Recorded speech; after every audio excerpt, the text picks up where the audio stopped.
एक शहर में एक लड़की रहती है। उसका नाम माला है। माला 5वीं कक्षा तक ही पढ़ी थी। वो एक गरीब परिवार से थी। माला की शादी एक मजदूर से होती है। शादी के कुछ सालों के बाद माला को एक प्यारा सा बेटा होता है जिसका नाम माला पप्पू रखती है। माला और उसके पति एक दिन पप्पू के भविष्य के बारे में बातें करते हैं। वो दोनों ये सोचते हैं कि नहीं ना ही वो पढ़े हैं, लेकिन वो अपने बेटे को पढ़ा लिखा कर एक बड़ा काबिल आदमी बनाएंगे। ये सोचकर माला ने ये फैसला किया कि वो अपने पति के साथ भी काम करेगी और पप्पू के भविष्य के लिए पैसे जोड़ेगी।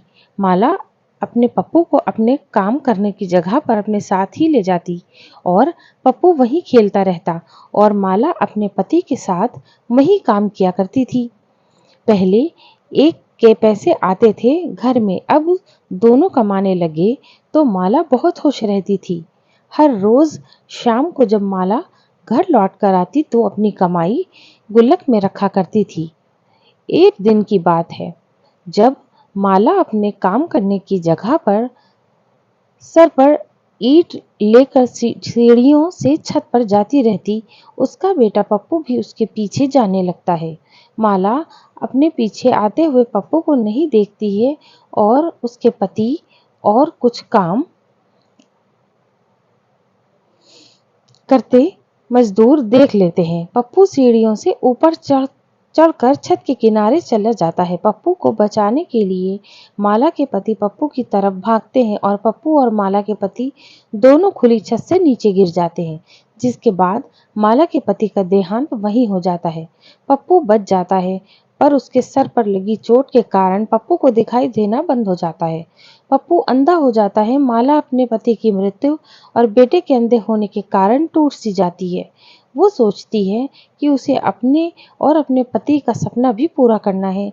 वो एक बार फिर से अपने को मजबूत करती है। तभी अस्पताल में एक मरीज को किडनी की जरूरत होती है। वो एक बहुत धनी आदमी होता है।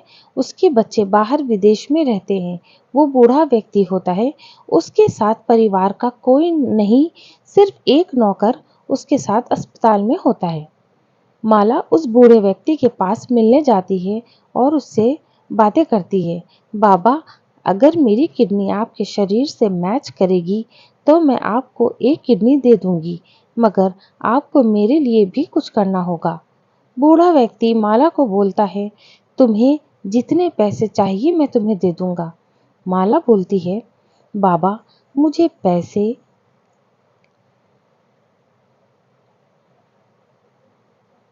नहीं, एक वादा चाहिए। और माला अपनी सारी कहानी उसे सुनाती है। माला बोलती है, बाबा, मैं एक किडनी आपको और आपकी दोनों आंखें अपने बेटे को देना चाहती हूँ। बूढ़ा व्यक्ति उसे समझाता है, अगर तुम दोनों आंखें उसे दे दोगी तो बेटे को बड़ा आदमी बनता कैसे देखोगी? माला बोलती है, बाबा, मैं माँ हूँ, कैसे देखूंगी? उसे अपने मन की आंखों से देख लूंगी।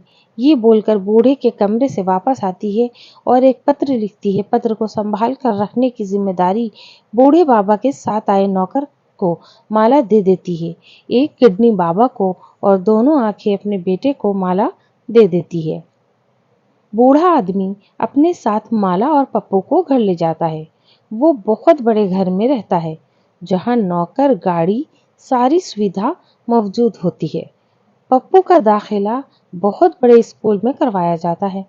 पप्पू पढ़ने में काफी तेज और समझदार था। धीरे धीरे पप्पू बड़ा होने लगता है। वो स्कूल जाता है। उसे वहाँ के बच्चे अंधी का बेटा बोलकर पप्पू को बुलाया करते हैं। पप्पू का हमेशा स्कूल में बच्चे मजाक उड़ाया करते थे। पप्पू अपनी माँ के साथ स्कूल जाना और आना नहीं चाहता था। वो हमेशा अपनी माँ को बोलता था कि तुम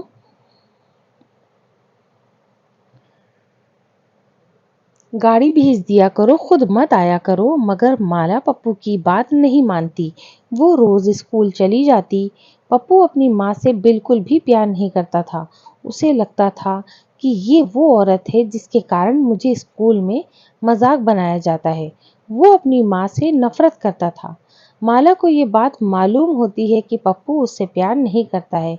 वो पप्पू को कैसे समझाती कि वो देख नहीं सकती, इसीलिए वो रोज स्कूल चली आती है। ऐसे में वो कम से कम स्कूल के गेट पर बच्चों की आवाजें सुनकर खुश हो जाती थी। वो अपना और अपने पति का सपना पूरा कर रही है। स्कूल के बाद कॉलेज और फिर नौकरी पप्पू को मिल जाती है, जिसके बाद नौकरी पाते ही पप्पू एक नया मकान में रहने चला जाता है, मगर अपनी माँ के बिना। इस बात का पता जब माला को लगता है तो उसका दिल टूट जाता है। वो अपने बेटे से मिलने उसके नए घर सुबह सुबह जाती है, पर पप्पू माला से मिलने से इनकार कर देता है। माला उसके घर के बाहर नौकर की सहायता के बिना ही निकल जाती है, जिसके बाद वो देख नहीं पाने के कारण एक गाड़ी के नीचे आ जाती है। पप्पू जब अपने गाड़ी में बैठकर दफ्तर जाने को निकलता है तो गेट के पास काफी भीड़ लगी होती है। पप्पू गाड़ी से निकलकर उसे देखने जाता है, इतनी भीड़ क्यों है, जिसके बाद वो वहां पर अपनी माँ को मरा हुआ पाता है। पप्पू की आंखों से आंसू निकलने लगते हैं। अपनी माँ को गोद में जब उठाता है तो उसके हाथ पर एक पत्र मिलता है, जिसने माला ने पूरी कहानी लिखी होती है।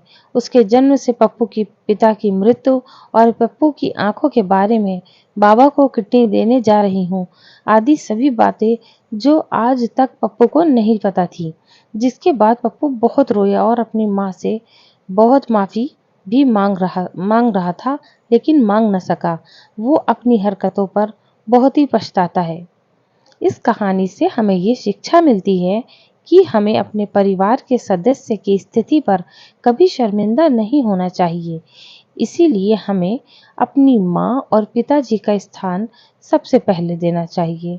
अपनी सभी खुशियों को भूल जाते हैं अपने बच्चों की खुशियों के आगे। माँ पिताजी को कभी नाराज मत किया करो, वो जो भी करते हैं हमारे अच्छे के लिए ही करते हैं।